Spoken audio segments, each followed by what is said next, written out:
Okay, what's going on, guys? We're going to go through this new series called Ultimate Tactics, where I'm going to go through each individual tactic and give you the tactics and instructions, the meta ones, for each style. Now, in the 4-1-2-1-2 this week, we're going to go over a possession-based one that is very attacking, where you got a lot of options going forward and you got players overlapping. So this is more for the possession-based players that like to play quickly and like to go forward. So for the defensive style, we've gone on balance. You can use something like a pressure on heavy touch with a lower depth, but I think because the 4-1-2-1-2, it's not a wide formation unless you defended a 4-4-2. It's quite bad for pressing. So what I prefer is using pressure on heavy touch, because with 71 depth, you're always pressing. So I think this is a good appropriate match. Now what I'm doing is going to increase the width to 60. Very rarely you would see this. The only reason why I do this, maybe even 65. The only reason why I do this is because you're defending in the 4-1-2-1-2. It's quite a narrow shape. If you're up against a wider formation like a 4-4-2, the biggest weaknesses is going to be, for example, down the wings. That is why, for example, you may find players like to put a player, for example, on comeback and offense here, and then they use, for example, cover wing over here. So that way Alexia goes to right mid, Babajida goes to left mid, and then you can have Neymar and Valverde, or maybe better example here. If I do it like this, then you'll have, for example, cover center on Alexia. So Valverde and Alexia stay in the middle. Babajida will go to left mid, and then Neymar goes to right mid. So you can make it defend in a 4-4-2. But that's up to you. You can have that freedom of choice yourself. With depth, you can also go high to about 60. And that is why I would say, if you're going to use 60 depth, you're better off using balance. But what I actually do is I go with a more conservative approach of 40. Now, people think this is low, this is not. Yes, you lose that auto press territory, but what I would say to you is, if you are playing a narrow 4-1-2-1-2 in a defensive shape, it's better to use pressure on heavy touch, because what happens is when you have opportunity to win the ball, the team, they kind of press together like constant pressure, as you can see depicted on the bottom right. It works very well, but it catches you out of position a lot of the time, especially if you're pressing all the time. So the key thing is to be conservative with this one. Now, with the build-up play, if you are going to be more of a possession-based player, you'd like something like slow build-up play. To be honest, slow build-up play works very, very well. It does work against pressure. In this formation, you do have the intricate middle triangle. So what you can do is you can use the L1 triangle to influence, so L1 trigger or L1X to influence how those players make runs going forward. So if I'm using slow build-up play, but I get the ball to Valverde and I get the ball and I do a 1-2 with Alexia, with Babajide, Alexia can run forward and I can make the pass to her. So that's just something just to bear in mind. So you can always adapt that for yourself.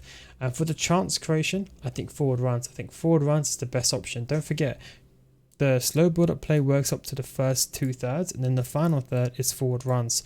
You're going to think automatically, why not possession? The problem with possession is, unless you use L1 triggers, it's not a good tactic to use. In fact, you're better off using balanced, because players always run towards you, and what happens is that pushes your opponent's defensive line more forward. Because let's say you're playing like one striker and it always wants to come close, it's not really that good. The only way you can counter this is if you have like two strikers on stay central, get in behind, stay forward. That way they don't really move, they just stay there, but they make runs when you win the ball back. So I'll be honest, unless you always want players coming towards you, which is very rare, you're better off using balance. But I think forward runs is the best system, because then players make runs in the final third. If you want to bring someone close for possession, this R1 button is the best one to use. So definitely do some forward runs. Now the width, this will depend. Now if you really want true elite knowledge, it depends. Okay, I would say try 1, use it, and then try 100. Now don't forget, if you use 100 width, it's not going to make it a 4-1-2-1-2 wide formation. But what it's going to do though is that it will make the team same 4-1-2-1-2 structure, but just a bit more wider.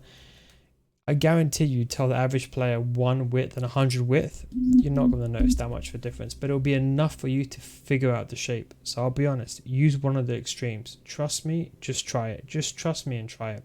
You will know what I'm talking about when you use it.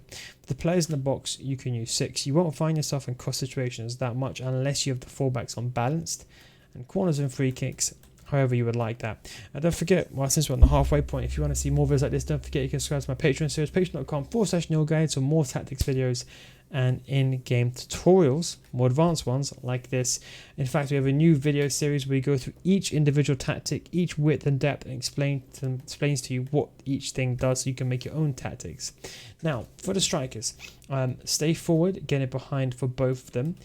No stay central, because sometimes you don't have the wide players. If you want to do a through ball down the wing, you kind of want that player to sometimes go onto that wide area. So I leave them on balanced here. If you want to play them purely middle, I think for possession-based player, I think stay wide is fine. This cam, stay forward, get into the box for cross. This player has to be someone that's good on the ball. What realistically happens is someone like Neymar here would be fantastic. Someone that can pass the ball, a Heung-min Son, a Pele. You need someone that has the passing ability in this role. Stay forward, get into the box for a cross. So make sure they have that passing ability. One of the centre mids, you can leave them on stay back, but I say, in my opinion, put them both on balanced. I put them both on cover centre as well. Now, this is the thing. You can put them on cover wing, but I feel like it kind of takes away from the attack. And what I mean by this is, let's say, for example, in theory, you have the fullbacks on during the attack, okay? Let's just say in theory. If they're on cover wing, they should be, in theory, covering the wider areas. But when you win the ball again, you lose the central centre mid players. That's just kind of my personal. So that's what I don't like cover wing. I'd rather defend the central areas where the driven passes are going forward. That is the most important areas for me. Remember, if you want to make this defend in a 4-4-2, put this one on comeback and defence. And this one on comeback and defence, sorry. And this one on cover wing. And then this one on cover centre. And that way, this player will cover the wide area and you make it defend in a 4-4-2. The CDM on stay back, cover centre, stay back while attacking. Drop between defenders, there's no option here, but it is in the companion app.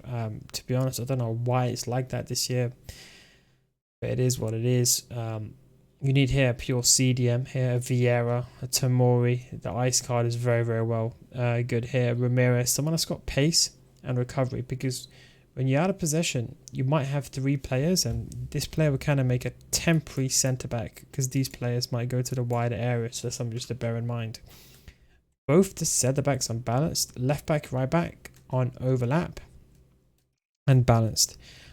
So you can see here, this is a very possession-based football. So if you like to hold the ball a lot of the time and you like to pass the ball, but you'd like to be a bit more conservative in the way that you build up, you don't want to be rushing, you don't want to be playing quick, that this is a very good tactic to use.